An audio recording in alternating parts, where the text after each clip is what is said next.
네, 안녕하세요. 캠퍼스를 넘어 자연으로 대지 미술에 대한 주제로 발표를 하게 된 조도현입니다. 네, 제가 소개했다시피 산책하듯 가벼운 마음으로 들으셨으면 좋을 것 같고요.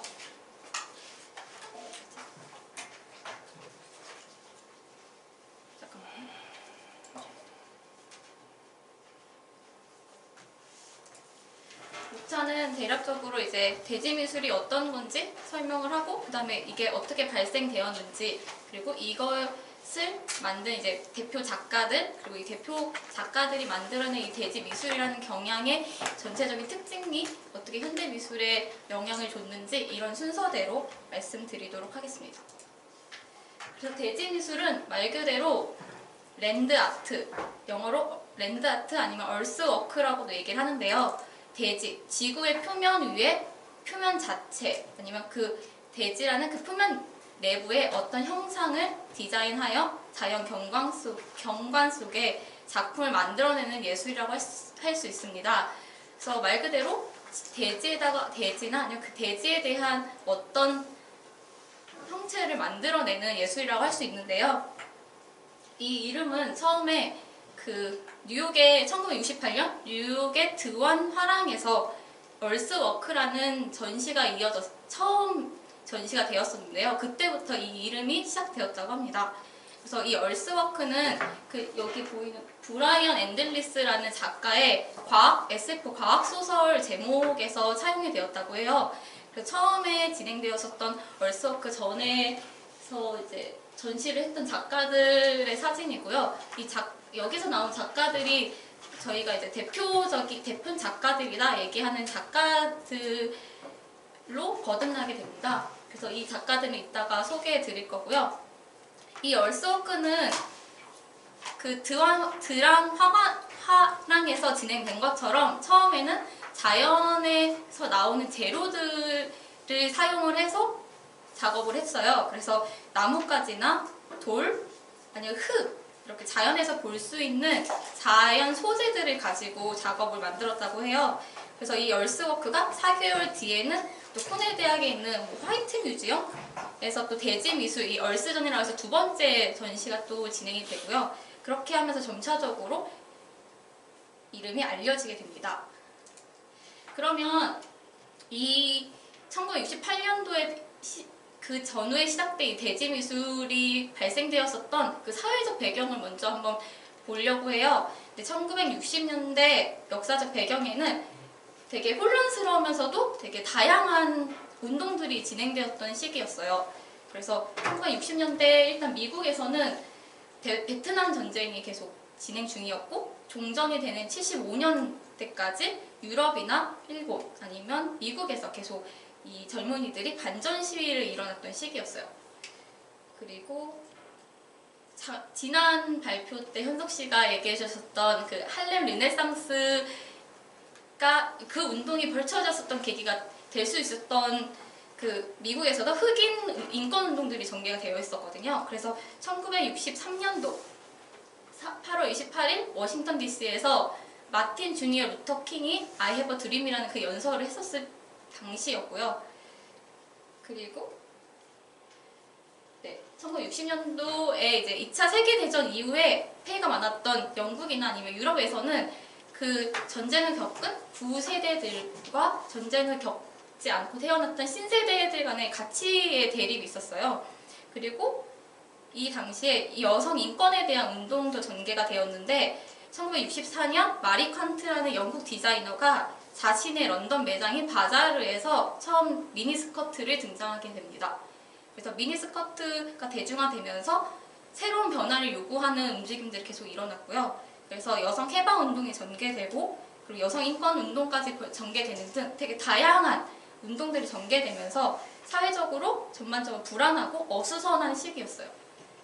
그리고 세계대전 이후로서 유럽 중심의 미술의 주도권이 미국으로 옮겨지게 되고, 1960년도에는 미국 중심으로 한 여러 예술 운동들이 벌어지게 되는데요.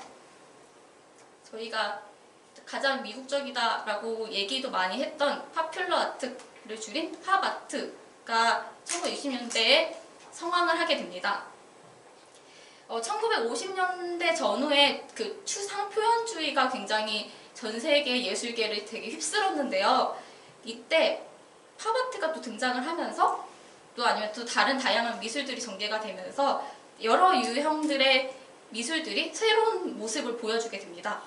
그래서 팝아트는 저희가 알다시피 대중적인 이미지를 적극 활용한 예술운동으로 하나로서 대표적인 작가로 리히텐슈타인 그리고 앤디 워홀이 있죠.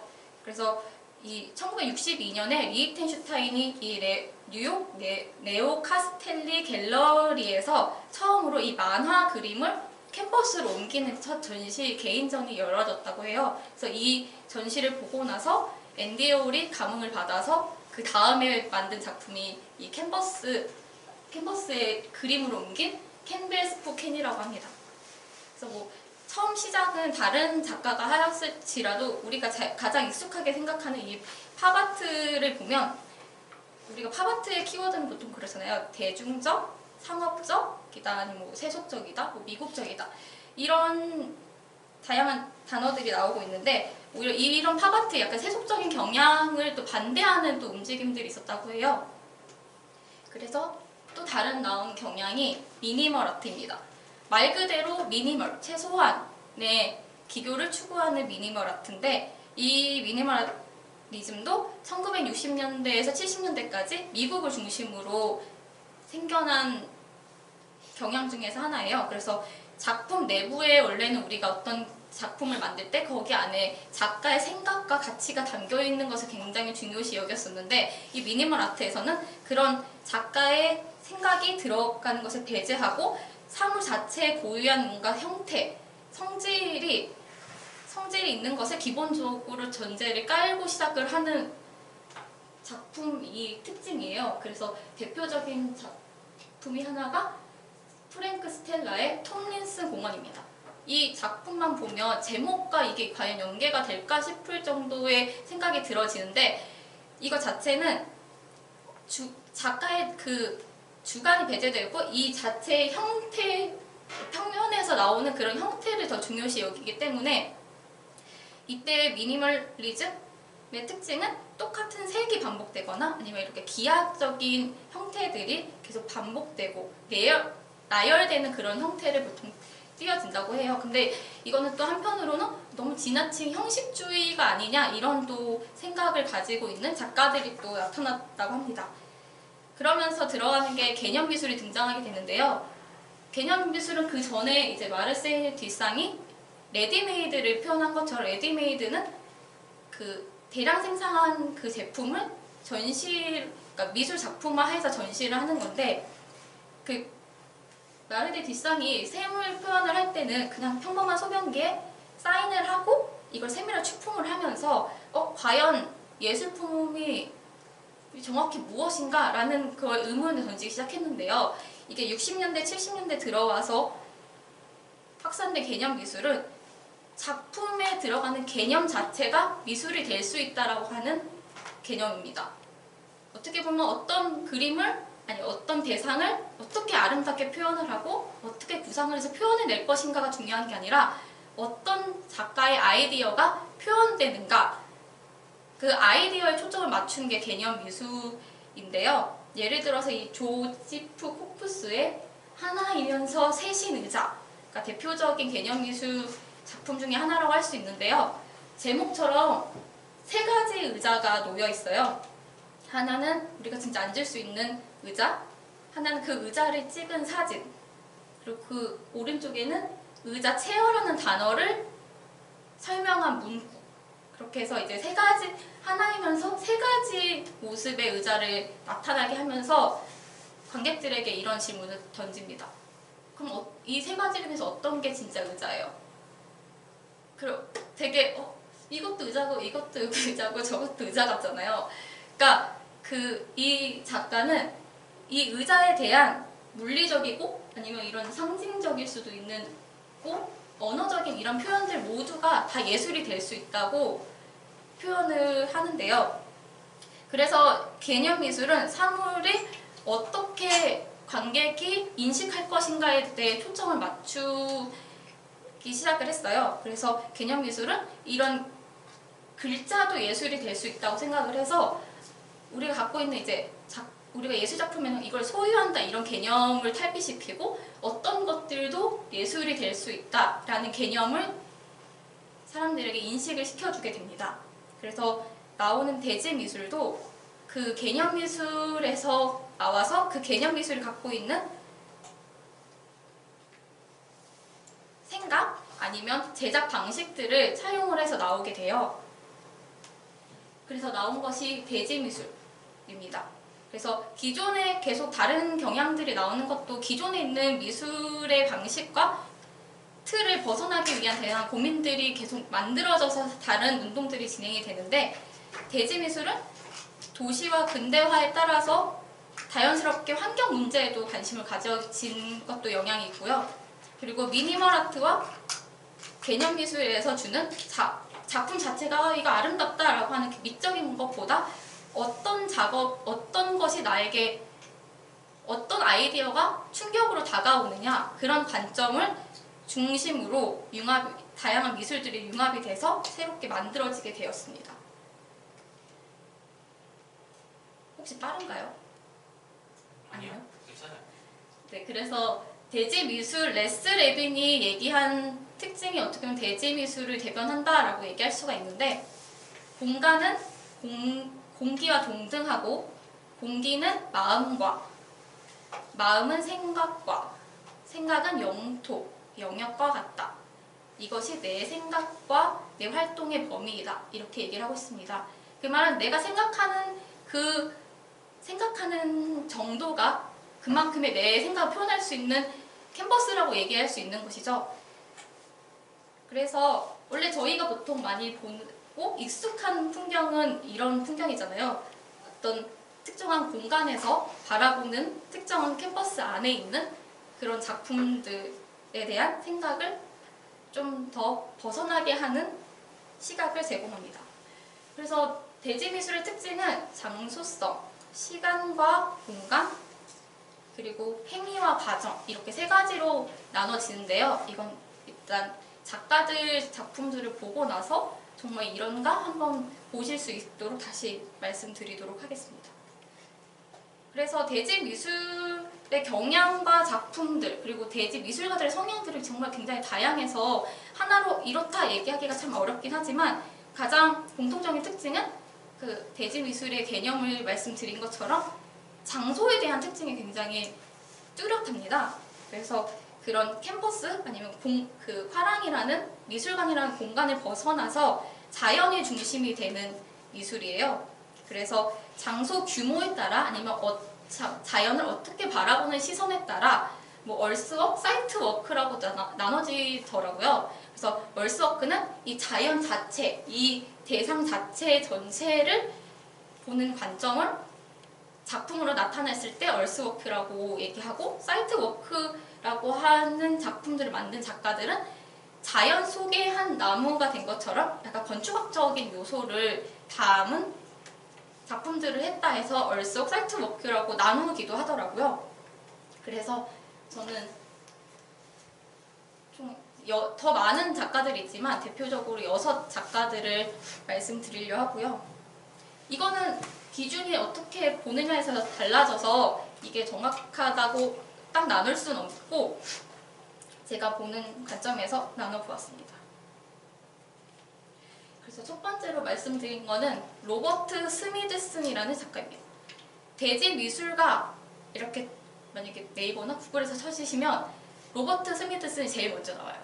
그 말은 결론은 이 로버트 스미드슨이라는 작가가 대지미술이라는 개념을 처음 보여줬었던 아니면 이 인식을 가장 많이 하게 했었던 작가라고도 볼 수 있는데요.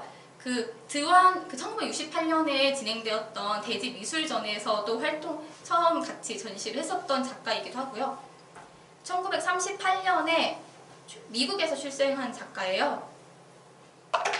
근데 유년기 때는 미술에 흥미가 없었대요.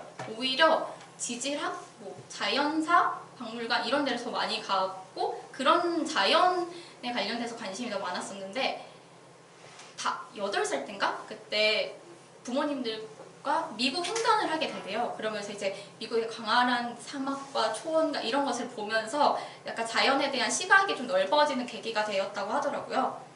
그래서 초반에는 38년도에 태어났으니까 50년도와 60년도에 걸쳤기 때문에 이분도 그 50년대에 걸쳤었던 미술 경향들을 처음에는 따라가는 방식을 취했었어요. 그래서 이분도 처음에는 액션 페인팅, 저희 잭슨 폴록 아시는 것처럼 액션 페인팅 화가로 추상 표현주의 화가로 활동을 하다가 이제 그 활동하다가 미니멀리즘 작가들과 또 교류를 하면서 미니멀리즘 성향을 띄웠다가 이제 64년도에서 65년도 사이에 회화에서 조각으로 전향을 하게 됩니다. 그러면서 그 대지 전 첫 번째 전시를 시작을 하게 되는데요.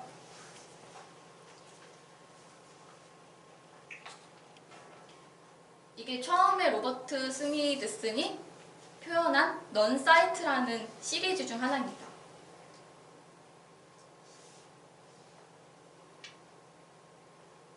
네, 제가 이렇게 좀 띄우는 것은 제가 작품마다 설명을 드릴 건데 또 혹시나 제 생각이 너무 더 반영이 되실 수 있을 것 같아서 처음에 좀 관람을 하시는 시간을 드리고자 제가 좀 텀을 드리니 좀 이렇게 보셨으면 좋겠어요. 그래서 이 넌사이트라는 개념을 그러니까 사이트라는 개념을 처음 생각하게 한 작가인데요. 이 사람이 넌사이트라고 얘기한 이유는 이 작품에 돌이 들어가 있잖아요. 근데 돌이라는 그 작품에 들어가 있는 실제 재료들은 자연에서 갖고 왔잖아요. 그래서 자연이 실제 이 작품을 만든 장소다 해서 사이트고 이 작품을 갤러리로 전시하기 때문에 갤러리는 이 작품을 전시하는 가짜 공간이라는 뜻이에요. 그러니까 이 갤러리 자체에 대한 공간을 약간 부정한다는 개념을 가지고 온 작가거든요. 그러니까 이게 처음엔 저는 되게 어려웠는데 실제적으로 이 작품을 만드는 실제적인 대상과 이 작품이 만들어진 장소는 대지, 자연이지만 이것을 이렇게 표현하는 공간에서는 이 공간은 이 대지에서 갖고 온 물질들을 보여주는 약간 수단이다. 아니면 제2의 공간이다. 약간 이런 식으로 개념을 처음 도입했다고 해요. 그래서 이 스미드스는 작품은 그 현장에 있어야지 다른 곳에 있으면 작품이 되지 않는다. 그렇게 설명을 하고 있어요. 그래서 처음에는 이렇게 약간 미니멀리즘 같이 정형화되고 간결한 형태의 작품을 하다가 점점 그 사이트로 영역을 넓혀가게 됩니다. 그래서 두 번째 작품은 1969년도에 발표한 아스팔트 런 다운이라는 작품입니다.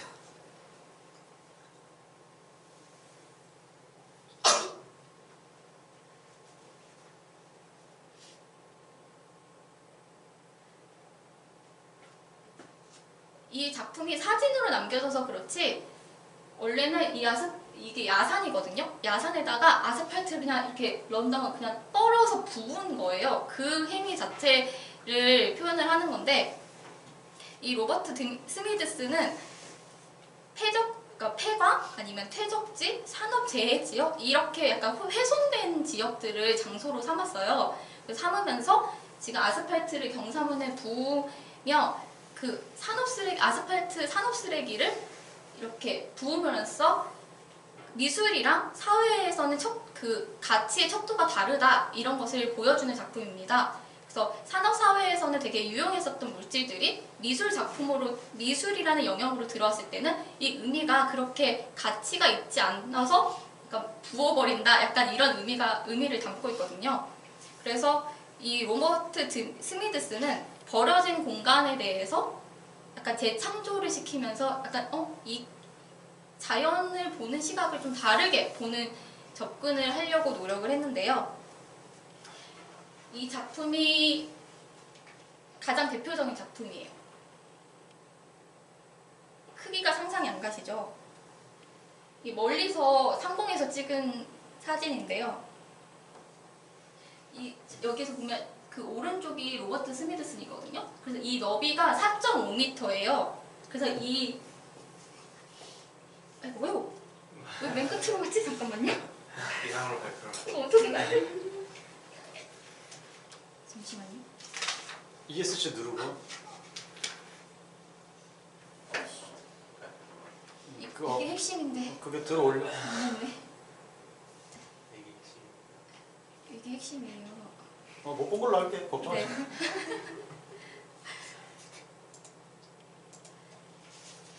처음부터 눌러주세요. 제가 진정. 컴퓨터랑 안 치네요. 됐다. 그래서 이 너비가 4.5m거든요. 그리고 이 넓이가 1,500m예요.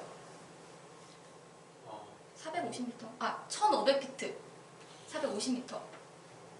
그러니까 그래도 꽤 넓은 간격이잖아요. 그래서 여기가 미국의 유타주에 있는 그레이트 솔트홀인데 여기 있는 검은색 현무암을 650톤을 사용해서 이런 나선형 모양의 방파제를 만들었어요. 그래서 굉장히 많은 돌들이 사용을 했고 여기 이 작업을 혼자 작업을 할 수가 없기 때문에 이 작업을 필요한 이제 인원들이 거의 600명 가까이 동원됐다고 하는데 그래서 처음에는 환경론자들이 아니 왜 기존에 있는 멀쩡한 해안을 왜 이렇게 망가뜨리냐라는 말도 있었대요. 근데 이곳에 가는 길목이 정말 차를 타고 정말 성지순례 하듯이 와야 될 정도 되게 깊은 곳이고 이 길목이 1930년대에 원래 석유를 채굴하려고 하다가 실패해서 그 관련된 도구들이나 아니면 펌프들이 있는 그런 길목이래요. 그래서 그런 길목이어서 아무도 찾지 않은 공간에 자기는 그 로버트 스미드슨은 이런 공간에다가 새로운 작품을 만드는 시도를 하게 된 거예요. 그래서 크기는 이런 모양이고 이거를 작업하는 과정들을 다 35분짜리 영상 필름으로 담았는데 왜냐하면 이 작품이 자연에 있다 보니까 이게 자연의 영향을 받을 수밖에 없잖아요. 그래서 그것을 모든 사람들이 공유할 수 있는 공간도 아니고 크기도 아니기 때문에 그래서 사진이나 필름으로 전달을 하는 방법을 시작을 했어요. 그래서 작품만 자체만 보면 약간 음표 같기도 하고 아니면 귀 모양 같기도 하고 그리고 이게 상공에서 이렇게 보일 정도로 규모가 크다 보니까 이게 옛날부터 있었던 무슨 유적 같은 게 아닌가 약간 이런 느낌도 주는 게 만들었대요. 그래서 이 로버트 스미드슨은 이렇게 해서 개간 프로젝트를 하게 되는데 개간을 하면서 인간들이 자연에다가 어떻게 영향을 주는지 그리고 이 자연이 어떻게 바뀌어가는지에 대한 과정을 집중을 했습니다. 그래서 이 작품이 70년도에 작업을 했는데 2002년까지 합시다. 낮춰보려니까. 안 되나? 이게 좁아지나? 원래 와이드로 했잖아. 그쵸. 제대로 생각해봤고. 이게 맞아요? 네, 맞아요. 네, 안녕하세요. 캠퍼스를 넘어 자연으로 대지 미술에 대한 주제로 발표를 하게 된 조도현입니다. 네, 제가 소개했다시피 산책하듯 가벼운 마음으로 들으셨으면 좋을 것 같고요.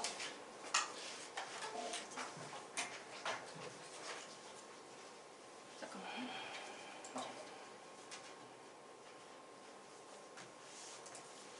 목차는 대략적으로 이제 대지미술이 어떤 건지 설명을 하고 그 다음에 이게 어떻게 발생되었는지 그리고 이것을 만든 이제 대표 작가들 그리고 이 대표 작가들이 만들어낸 이 대지미술이라는 경향의 전체적인 특징이 어떻게 현대미술에 영향을 줬는지 이런 순서대로 말씀드리도록 하겠습니다. 그래서 대지미술은 말 그대로 랜드아트, 영어로 랜드아트 아니면 얼스워크라고도 얘기를 하는데요. 대지, 지구의 표면 위에 표면 자체 아니면 그 대지라는 그 표면 내부에 어떤 형상을 디자인하여 자연 경관 속에 작품을 만들어내는 예술이라고 할 수 있습니다. 그래서 말 그대로 대지나 아니면 그 대지에 대한 어떤 형체를 만들어내는 예술이라고 할 수 있는데요. 이 이름은 처음에 그 뉴욕의 1968년 뉴욕의 드원 화랑에서 얼스워크라는 전시가 처음 전시가 되었었는데요. 그때부터 이 이름이 시작되었다고 합니다. 그래서 이 얼스워크는 그 여기 보이는 브라이언 앤들리스라는 작가의 SF 과학 소설 제목에서 차용이 되었다고 해요. 처음에 진행되었었던 얼스워크 전에서 이제 전시를 했던 작가들의 사진이고요. 여기서 나온 작가들이 저희가 이제 대표 작가들이다 얘기하는 작가들로 거듭나게 됩니다. 그래서 이 작가들은 이따가 소개해 드릴 거고요. 이 얼스워크는 그 드랑 화랑에서 진행된 것처럼 처음에는 자연에서 나오는 재료들을 사용을 해서 작업을 했어요. 그래서 나뭇가지나 돌, 아니면 흙, 이렇게 자연에서 볼 수 있는 자연 소재들을 가지고 작업을 만들었다고 해요. 그래서 이 얼스워크가 4개월 뒤에는 또 코넬 대학에 있는 화이트 뮤지엄에서 또 대지미술, 이 얼스전이라고 해서 두 번째 전시가 또 진행이 되고요. 그렇게 하면서 점차적으로 이름이 알려지게 됩니다. 그러면 이 1968년도에 그 전후에 시작된 이 대지미술이 발생되었었던 그 사회적 배경을 먼저 한번 보려고 해요. 1960년대 역사적 배경에는 되게 혼란스러우면서도 되게 다양한 운동들이 진행되었던 시기였어요. 그래서 1960년대 일단 미국에서는 베트남 전쟁이 계속 진행 중이었고, 종전이 되는 75년대까지 유럽이나 일본 아니면 미국에서 계속 이 젊은이들이 반전 시위를 일어났던 시기였어요. 그리고 지난 발표 때 현석 씨가 얘기해 주셨던 그 할렘 르네상스가 그 운동이 벌쳐졌었던 계기가 될 수 있었던 그 미국에서도 흑인 인권 운동들이 전개가 되어 있었거든요. 그래서 1963년도 8월 28일 워싱턴 DC에서 마틴 주니어 루터 킹이 I have a dream이라는 그 연설을 했었을 당시였고요. 그리고 1960년도에 이제 2차 세계대전 이후에 폐해가 많았던 영국이나 아니면 유럽에서는 그 전쟁을 겪은 구세대들과 전쟁을 겪지 않고 태어났던 신세대들 간의 가치의 대립이 있었어요. 그리고 이 당시에 여성 인권에 대한 운동도 전개가 되었는데 1964년 마리 퀀트라는 영국 디자이너가 자신의 런던 매장인 바자르에서 처음 미니스커트를 등장하게 됩니다. 그래서 미니스커트가 대중화되면서 새로운 변화를 요구하는 움직임들이 계속 일어났고요. 그래서 여성 해방 운동이 전개되고 그리고 여성 인권 운동까지 전개되는 등 되게 다양한 운동들이 전개되면서 사회적으로 전반적으로 불안하고 어수선한 시기였어요. 그리고 세계대전 이후로서 유럽 중심의 미술의 주도권이 미국으로 옮겨지게 되고 1960년도에는 미국 중심으로 한 여러 예술 운동들이 벌어지게 되는데요. 저희가 가장 미국적이다라고 얘기도 많이 했던 파퓰러 아트를 줄인 팝아트가 1960년대에 성황을 하게 됩니다. 1950년대 전후에 그 추상 표현주의가 굉장히 전 세계 예술계를 되게 휩쓸었는데요. 이때 팝아트가 또 등장을 하면서 또 아니면 또 다른 다양한 미술들이 전개가 되면서 여러 유형들의 미술들이 새로운 모습을 보여주게 됩니다. 그래서 팝아트는 저희가 알다시피 대중적인 이미지를 적극 활용한 예술운동으로 하나로서 대표적인 작가로 리히텐슈타인 그리고 앤디 워홀이 있죠. 그래서 이 1962년에 리히텐슈타인이 이 뉴욕 네오 카스텔리 갤러리에서 처음으로 이 만화 그림을 캔버스로 옮기는 첫 전시 개인전이 열어졌다고 해요. 그래서 이 전시를 보고 나서 앤디 워홀이 감흥을 받아서 그 다음에 만든 작품이 이 캔버스에 그림을 옮긴 캔벨 스포 캔이라고 합니다. 그래서 처음 시작은 다른 작가가 하였을지라도 우리가 가장 익숙하게 생각하는 이 팝아트를 보면 우리가 팝아트의 키워드는 보통 그렇잖아요. 대중적, 상업적,이다 아니면 뭐 세속적이다, 뭐 미국적이다 이런 다양한 단어들이 나오고 있는데 오히려 이런 팝아트의 약간 세속적인 경향을 또 반대하는 또 움직임들이 있었다고 해요. 그래서 또 다른 나온 경향이 미니멀 아트입니다. 말 그대로 미니멀, 최소한의 기교를 추구하는 미니멀 아트인데 이 미니멀리즘도 1960년대에서 70년대까지 미국을 중심으로 생겨난 경향 중에서 하나예요. 그래서 작품 내부에 원래는 우리가 어떤 작품을 만들 때 거기 안에 작가의 생각과 가치가 담겨 있는 것을 굉장히 중요시 여겼었는데 이 미니멀 아트에서는 그런 작가의 생각이 들어가는 것을 배제하고 사물 자체에 고유한 뭔가 형태, 성질이 있는 것을 기본적으로 전제를 깔고 시작을 하는 작품이 특징이에요. 그래서 대표적인 작품이 하나가 프랭크 스텔라의 톰린슨 공원입니다. 이 작품만 보면 제목과 이게 과연 연계가 될까 싶을 정도의 생각이 들어지는데 이거 자체는 작가의 그 주관이 배제되고 이 자체의 형태, 평면에서 나오는 그런 형태를 더 중요시 여기기 때문에 이때 미니멀리즘의 특징은 똑같은 색이 반복되거나 아니면 이렇게 기하적인 형태들이 계속 반복되고 나열되는 그런 형태를 보통 띄어진다고 해요. 근데 이거는 또 한편으로는 너무 지나친 형식주의가 아니냐 이런 또 생각을 가지고 있는 작가들이 또 나타났다고 합니다. 그러면서 들어가는 게 개념 미술이 등장하게 되는데요.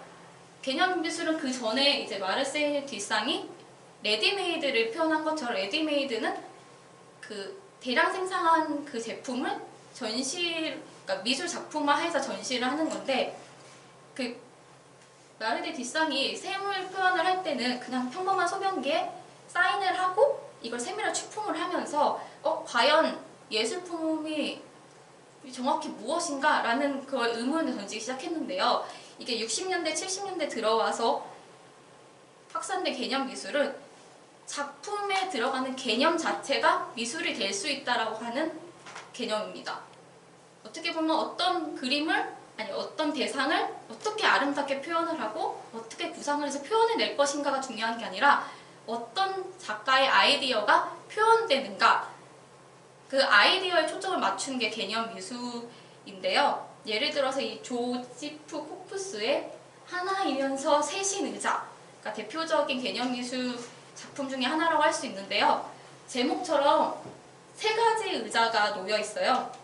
하나는 우리가 진짜 앉을 수 있는 의자, 하나는 그 의자를 찍은 사진, 그리고 그 오른쪽에는 의자 체어라는 단어를 설명한 문구. 그렇게 해서 이제 세 가지 하나이면서 세 가지 모습의 의자를 나타나게 하면서 관객들에게 이런 질문을 던집니다. 그럼 이 세 가지 중에서 어떤 게 진짜 의자예요? 그리고 되게 이것도 의자고 이것도 의자고 저것도 의자 같잖아요. 그러니까 이 작가는 이 의자에 대한 물리적이고 아니면 이런 상징적일 수도 있는 언어적인 이런 표현들 모두가 다 예술이 될 수 있다고 표현을 하는데요. 그래서 개념 미술은 사물이 어떻게 관객이 인식할 것인가에 대해 초점을 맞추기 시작을 했어요. 그래서 개념 미술은 이런 글자도 예술이 될 수 있다고 생각을 해서 우리가 갖고 있는 이제 우리가 예술 작품에는 이걸 소유한다 이런 개념을 탈피시키고 어떤 것들도 예술이 될 수 있다라는 개념을 사람들에게 인식을 시켜주게 됩니다. 그래서 나오는 대지 미술도 그 개념 미술에서 나와서 그 개념 미술이 갖고 있는 생각 아니면 제작 방식들을 차용을 해서 나오게 돼요. 그래서 나온 것이 대지 미술입니다. 그래서 기존에 계속 다른 경향들이 나오는 것도 기존에 있는 미술의 방식과 틀을 벗어나기 위한 다양한 고민들이 계속 만들어져서 다른 운동들이 진행이 되는데 대지 미술은 도시와 근대화에 따라서 자연스럽게 환경 문제에도 관심을 가져진 것도 영향이 있고요. 그리고 미니멀 아트와 개념 미술에서 주는 작품 자체가 이거 아름답다라고 하는 그 미적인 것보다 어떤 작업, 어떤 것이 나에게 어떤 아이디어가 충격으로 다가오느냐 그런 관점을 중심으로 다양한 미술들이 융합이 돼서 새롭게 만들어지게 되었습니다. 혹시 빠른가요? 아니요. 괜찮아요. 네, 그래서 대지미술 레스 레빈이 얘기한 특징이 어떻게 보면 대지미술을 대변한다라고 얘기할 수가 있는데 공간은 공기와 동등하고 공기는 마음과 마음은 생각과 생각은 영역과 같다. 이것이 내 생각과 내 활동의 범위이다. 이렇게 얘기를 하고 있습니다. 그 말은 내가 생각하는 정도가 그만큼의 내 생각을 표현할 수 있는 캔버스라고 얘기할 수 있는 것이죠. 그래서 원래 저희가 보통 많이 보고 익숙한 풍경은 이런 풍경이잖아요. 어떤 특정한 공간에서 바라보는 특정한 캔버스 안에 있는 그런 작품들에 대한 생각을 좀 더 벗어나게 하는 시각을 제공합니다. 그래서 대지미술의 특징은 장소성, 시간과 공간, 그리고 행위와 과정 이렇게 세 가지로 나눠지는데요. 이건 일단 작가들 작품들을 보고 나서 정말 이런가 한번 보실 수 있도록 다시 말씀드리도록 하겠습니다. 그래서 대지미술의 경향과 작품들 그리고 대지미술가들의 성향들이 정말 굉장히 다양해서 하나로 이렇다 얘기하기가 참 어렵긴 하지만 가장 공통적인 특징은 그 대지미술의 개념을 말씀드린 것처럼 장소에 대한 특징이 굉장히 뚜렷합니다. 그래서 그런 캠퍼스 아니면 그 화랑이라는 미술관이라는 공간을 벗어나서 자연이 중심이 되는 미술이에요. 그래서 장소 규모에 따라 아니면 자연을 어떻게 바라보는 시선에 따라 뭐 얼스워크, 사이트워크라고 나눠지더라고요. 그래서 얼스워크는 이 자연 자체, 이 대상 자체 전체를 보는 관점을 작품으로 나타냈을 때 얼스워크라고 얘기하고 사이트워크라고 하는 작품들을 만든 작가들은 자연 속의 한 나무가 된 것처럼 약간 건축학적인 요소를 담은 작품들을 했다 해서 얼스워크, 사이트워크라고 나누기도 하더라고요. 그래서 저는 좀 더 많은 작가들이 있지만 대표적으로 6 작가들을 말씀드리려 하고요. 이거는 기준이 어떻게 보느냐에서 달라져서 이게 정확하다고 딱 나눌 수는 없고 제가 보는 관점에서 나눠보았습니다. 그래서 첫 번째로 말씀드린 거는 로버트 스미드슨이라는 작가입니다. 대지미술가 이렇게 만약에 네이버나 구글에서 쳐주시면 로버트 스미드슨이 제일 먼저 나와요. 그 말은 결론은 이 로버트 스미드슨이라는 작가가 대지미술이라는 개념을 처음 보여줬었던 아니면 이 인식을 가장 많이 하게 했었던 작가라고도 볼 수 있는데요. 그 1968년에 진행되었던 대지미술전에서도 처음 같이 전시를 했었던 작가이기도 하고요. 1938년에 미국에서 출생한 작가예요. 근데 유년기 때는 미술에 흥미가 없었대요. 오히려 지질학, 자연사, 박물관 이런 데를 더 많이 가고 그런 자연에 관련돼서 관심이 더 많았었는데 8살 땐가? 그때 부모님들과 미국 횡단을 하게 된대요. 그러면서 이제 미국의 광활한 사막과 초원과 이런 것을 보면서 약간 자연에 대한 시각이 좀 넓어지는 계기가 되었다고 하더라고요. 그래서 초반에는 38년도에 태어났으니까 50년도와 60년도에 걸쳤기 때문에 이분도 그 50년대에 걸쳤었던 미술 경향들을 처음에는 따라가는 방식을 취했었어요. 그래서 이분도 처음에는 액션 페인팅, 저희 잭슨 폴록 아시는 것처럼 액션 페인팅 화가로 추상 표현주의 화가로 활동을 하다가 이제 그 활동하다가 미니멀리즘 작가들과 또 교류를 하면서 미니멀리즘 성향을 띄웠다가 이제 64년도에서 65년도 사이에 회화에서 조각으로 전향을 하게 됩니다. 그러면서 그 첫 번째 전시를 시작을 하게 되는데요.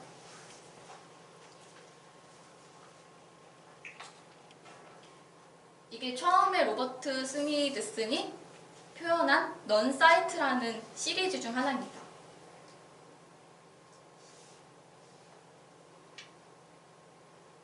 네, 제가 이렇게 좀 띄우는 것은 제가 작품마다 설명을 드릴 건데 또 혹시나 제 생각이 너무 더 반영이 되실 수 있을 것 같아서 처음에 좀 관람을 하시는 시간을 드리고자 제가 좀 텀을 드리니 좀 이렇게 보셨으면 좋겠어요. 그래서 이 넌사이트라는 개념을 그러니까 사이트라는 개념을 처음 생각하게 한 작가인데요.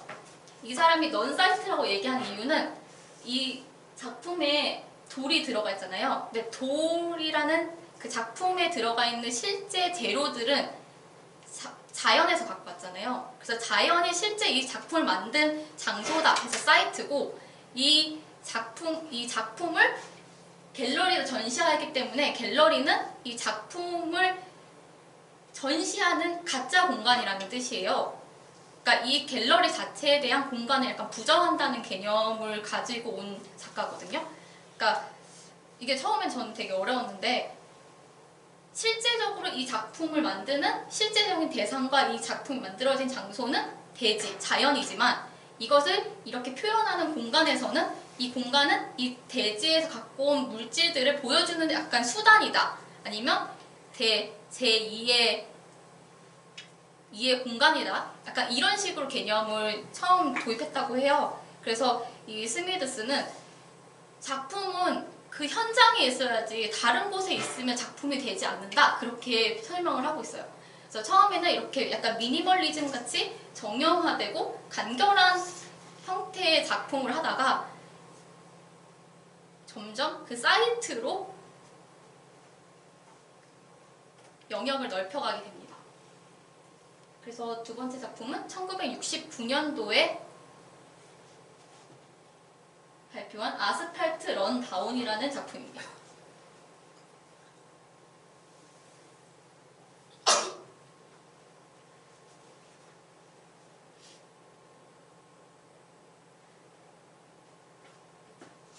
이 작품이 사진으로 남겨져서 그렇지 원래는 이게 야산이거든요. 야산에다가 아스팔트를 그냥 이렇게 런다운 그냥 떨어서 부은 거예요. 그 행위 자체를 표현을 하는 건데 이 로버트 스미드스는 그러니까 폐광 아니면 퇴적지, 산업재해 지역 이렇게 약간 훼손된 지역들을 장소로 삼았어요. 그래서 삼으면서 지금 아스팔트를 경사면에 부으며 그 아스팔트 산업 쓰레기를 이렇게 부으면서 미술이랑 사회에서는 그 가치의 척도가 다르다 이런 것을 보여주는 작품입니다. 그래서 산업사회에서는 되게 유용했었던 물질들이 미술 작품으로 미술이라는 영역으로 들어왔을 때는 이 의미가 그렇게 가치가 있지 않아서 그러니까 부어버린다 약간 이런 의미를 담고 있거든요. 그래서 이 로버트 스미드스는 버려진 공간에 대해서 약간 재창조를 시키면서 약간 이 자연을 보는 시각을 좀 다르게 보는 접근을 하려고 노력을 했는데요. 이 작품이 가장 대표적인 작품이에요. 크기가 상상이 안 가시죠? 이 멀리서 상공에서 찍은 사진인데요. 여기서 보면 그 오른쪽이 로버트 스미드슨이거든요. 그래서 이 너비가 4.5m예요. 그래서 아이고 왜 맨 끝으로 갔지? 잠깐만요. 이상으로 발표를. 이거 어떻게 가야 돼? 잠시만요. ESC 누르고 이게 핵심인데. 그게 들어 올려. 맞네. 이게 핵심. 이게 핵심이에요. 못 본 걸로 할게. 걱정하지 마. 네.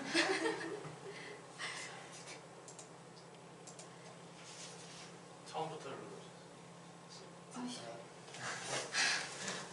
제가 진정. 컴퓨터랑 안 치네요. 됐다. 그래서 이 너비가 4.5m거든요. 그리고 이 넓이가 1500m예요. 450m. 1500피트. 450m. 그러니까 그래도 꽤 넓은 간격이잖아요. 그래서 여기가 미국의 유타주에 있는 그레이트 솔트홀인데 여기 있는 검은색 현무암을 650톤을 사용해서 이런 나선형 모양의 방파제를 만들었어요. 그래서 굉장히 많은 돌들이 사용을 했고 여기 이 작업을 혼자 작업을 할 수가 없기 때문에 이 작업을 필요한 이제 인원들이 거의 600명 가까이 동원됐다고 하는데 그래서 처음에는 환경론자들이 아니 왜 기존에 있는 멀쩡한 해안을 왜 이렇게 망가뜨리냐라는 말도 있었대요. 근데 이곳에 가는 길목이 정말 차를 타고 정말 성지순례 하듯이 와야 될 정도 되게 깊은 곳이고 이 길목이 1930년대에 원래 석유를 채굴하려고 하다가 실패해서 그 관련된 도구들이나 아니면 펌프들이 있는 그런 길목이래요. 그래서 그런 길목이어서 아무도 찾지 않은 공간에 자기는 그 로버트 스미드스는 이런 공간에다가 새로운 작품을 만드는 시도를 하게 된 거예요.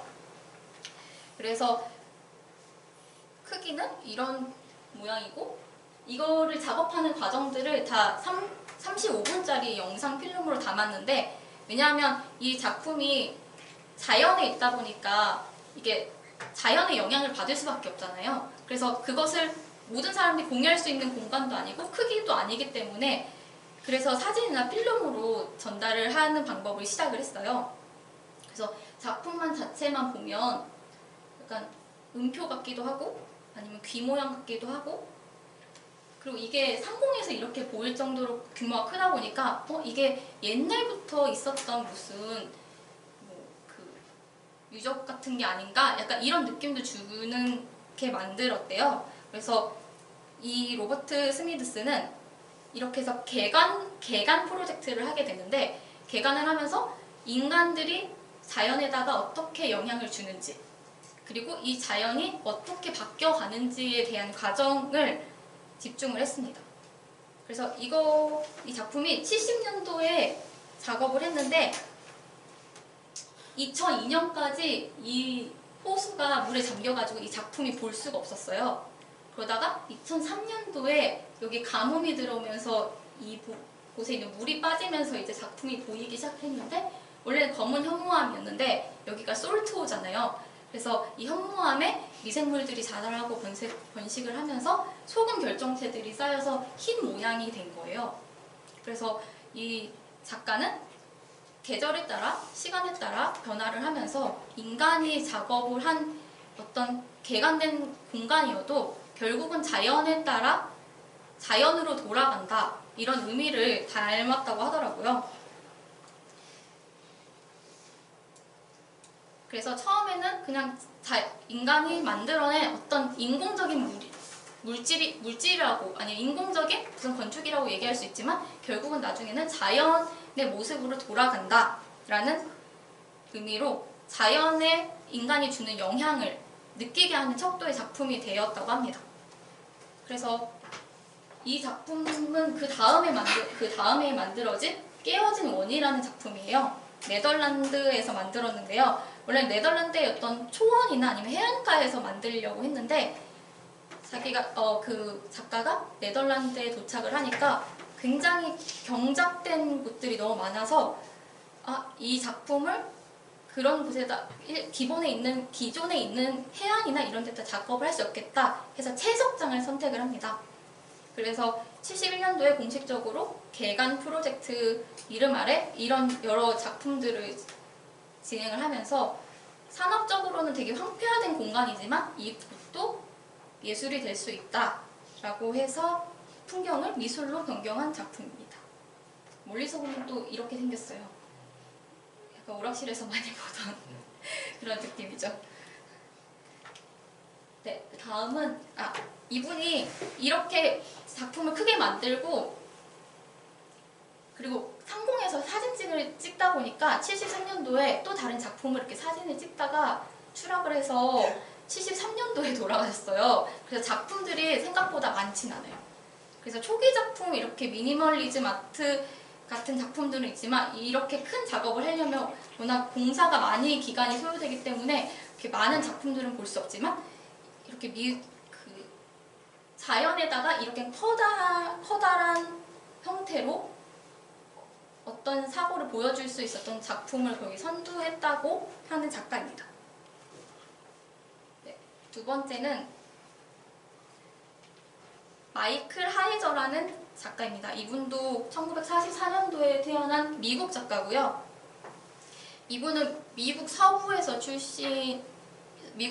태어나셨고, 그리고 어렸을 때 고고학자인 아버님 밑에서 자라다 보니까 옛날에 고대 문명, 원시 문명에 대해서 관심이 굉장히 많았대요.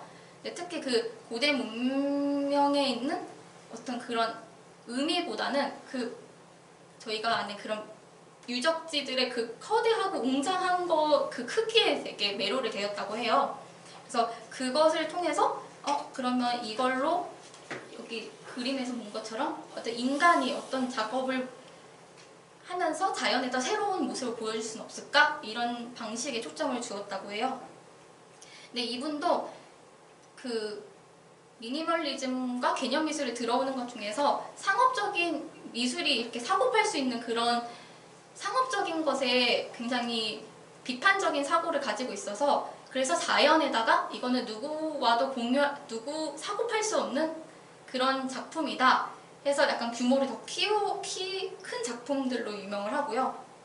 그리고 이분도 그 앞에 있던 로버트 스미드슨과 여행을 하면서 이런 대지 미술 작품들을 공동 작업을 하면서 이 대지 미술에 관심이 생겼다고 해요. 그래서 대지 미술가로 활동을 하고 있는데, 이분의 대표적 작품을 보시면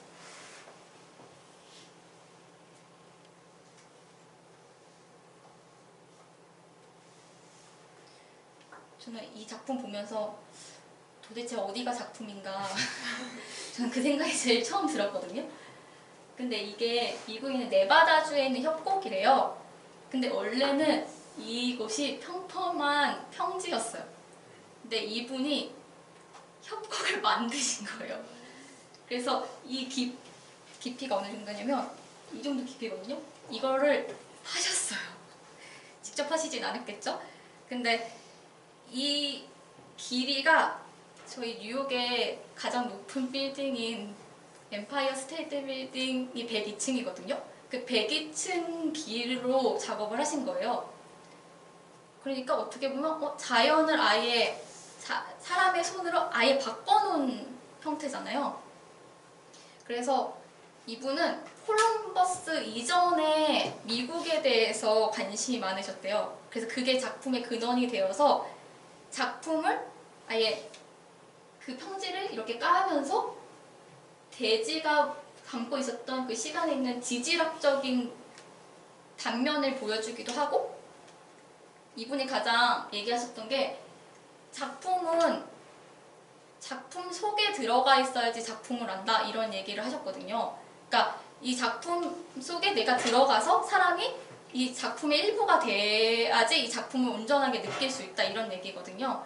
그래서 작품을 온전히 우리는 처음부터 끝까지 아니면 머리부터 발끝까지 다 보고 싶어 하지만 이 사람은 작품 속에 들어가야지 작품을 온전히 볼 수 있다고 해서, 그래서 이러한 큰 규모로 작업을 하셨다고 해요. 네, 그래서 그 관람객들이 여기 와서 흔적을 남기는 것도 그것도 하나의 작품에 될 수 있지. 그래서 작품의 하나 일부로 또 여겼다고 하는데, 여기가 네바다주인데 이 네바다주가 미국에서 핵실험하는 곳이거든요. 그래서 여기가 거의 그 핵실험하는 곳에서의 가장자리에서 좀 떨어져 있긴 한데, 이 네바다주에서 핵실험이 거의 1000번 이상 있었대요, 지금까지. 그래서 그걸 보면서 핵실험, 이렇게 바로 작가가 표현을 하고는 있지 않지만 약간 핵실험으로 인해서 약간 뭔가 충격을 견디다가 일어난 대지의 모습 같아 보이지 않나, 이렇게 평가하는 사람들도 있더라고요. 근데 이분은 거의 네바다주 이 사막에서 보통 작업을 하셨는데, 또 다른 작품은 복합된 도시라는 작품입니다.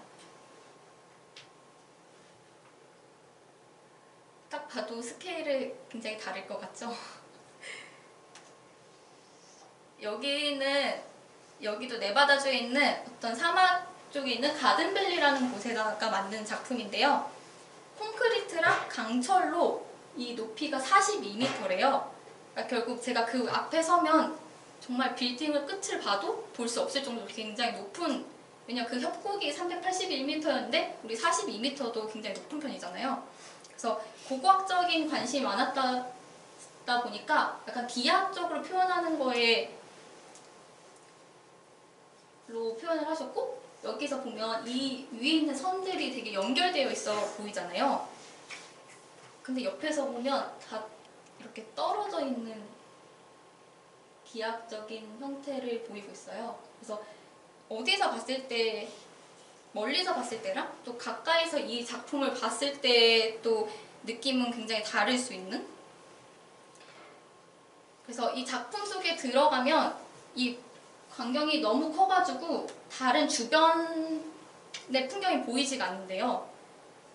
그래서 그리고 또 이게 사막에 있다 보니까 지나가다가 사막을 가다가 이런 작품이 보이면 이거 약간 옛날에 무슨 지하에 있을 것만 같은 무슨 사령관 탑인 것 같기도 하고, 아니면 옛날에 있었던 무슨 뭔가 다른 조형물 같은 느낌도 들고, 그래서 이렇게 이 마이클 하이저도 소유할 수 없는 이런 되게 고립된 공간에다가 이런 작품을 설치하면서 상업적인 미술은 서로 주고팔 수 있지만 이제 작품은 팔 수 없다, 이런 의미로 이런 작품을 만들었다고 하네요.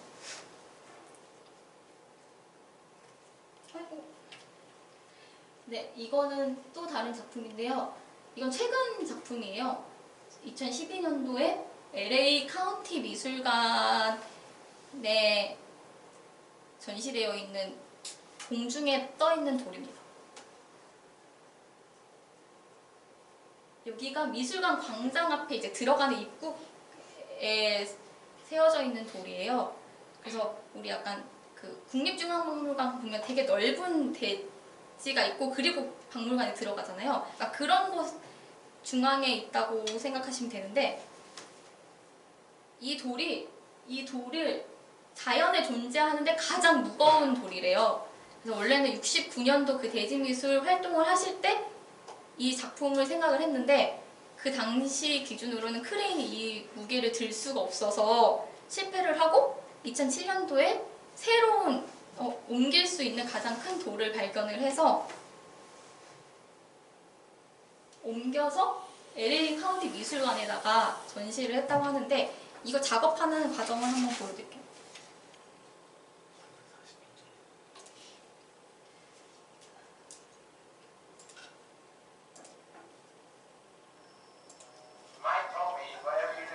이 돌이 340톤짜리래요.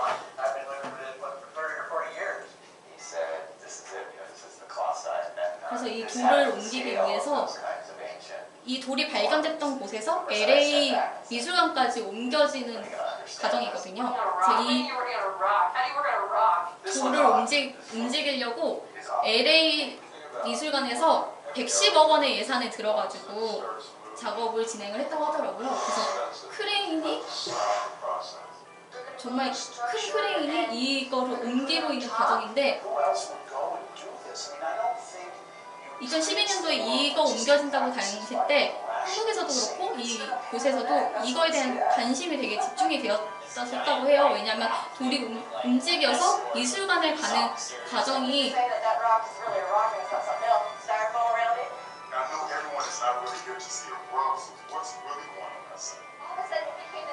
그래서 사람들이 다들 이 광경을 구경하려고 이렇게 다들 나와가지고 볼 정도로, 그래서 이 돌을 옮기는데 130kg였고 11일 동안 이 돌이 옮겨졌다고 하더라고요. 그러니까 굉장히 무거우니까 빨리 옮길 수 없으니까 이게 천천히 옮겨지는데, 이거가 이렇게 사람들한테 관심이 될 정도로